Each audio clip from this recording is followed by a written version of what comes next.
কে চায় না জান্নাতে যেতে? সে নামাজ পড়ুক চাই নাই পড়ুক, সে ধর্মকর্ম মেনে চলুক বা নাই বা চলুক, সে কোনো ভালো কাজ করুক বা নাই বা করুক, সে দুনিয়ার অন্যায়ের মধ্যে ডুবে আছে, অপদমস্তক, তার শুধু অন্যায় আর অন্যায়। এমন মানুষের মনে তার একটা আশা আছে, তার একটা চিন্তা আছে যে আমি জান্নাতে যাব। এমন কোন মানুষ নেই যে যার অন্তরের মধ্যে জান্নাতের আশা নেই। সে শুধু মুসলিম নয়, যে কোনো ধর্মের মানুষ, তারা সবাই চায় আমরা জান্নাতে যাব। জান্নাত হলো মানুষের আদি ঠিকানা।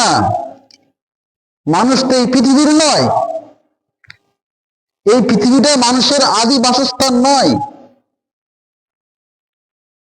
মানুষ ছাড়া যত জীব আছে সবাই পৃথিবীর আদি। পৃথিবীটা তাদের জন্য, কিন্তু মানুষের জন্য নয়। কেন? না, পৃথিবীর সাথে কোনো মানুষ কখনো তাল মিলিয়ে চলতে পারেনি।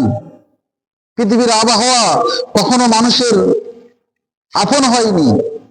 গরম পড়লে পরে মানুষ থাকতে পারে না, তার জন্য পাখার ব্যবস্থা করতে হয়, এসির ব্যবস্থা করতে হয়।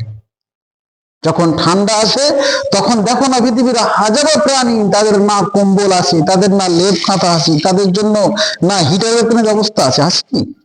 নেই। কিন্তু মানুষ সে এই ঠান্ডার সময় এই ঠান্ডাকে সে গ্রহণ করতে পারলো না। সে কি করলো?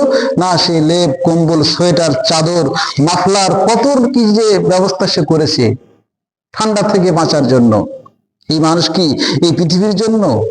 এই পৃথিবীর আমাদের আসল ঠিকানা নয়। আমাদের শেষ ঠিকানা হলো সেই জান্নাত, যেখান থেকে আমার আপনার পিতা মাতা এসেছি। সেখানে না যাওয়া পর্যন্ত আমরা কখনো শান্তি পাবো না। আমরা কখনো মনের যে অস্থিরতা, সেটা আমরা কখনো শেষ করতে পারবো না।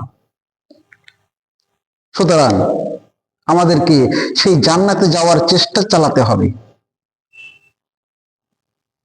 সেই জান্নাতে যাওয়ার চেষ্টা চালাতে হবে।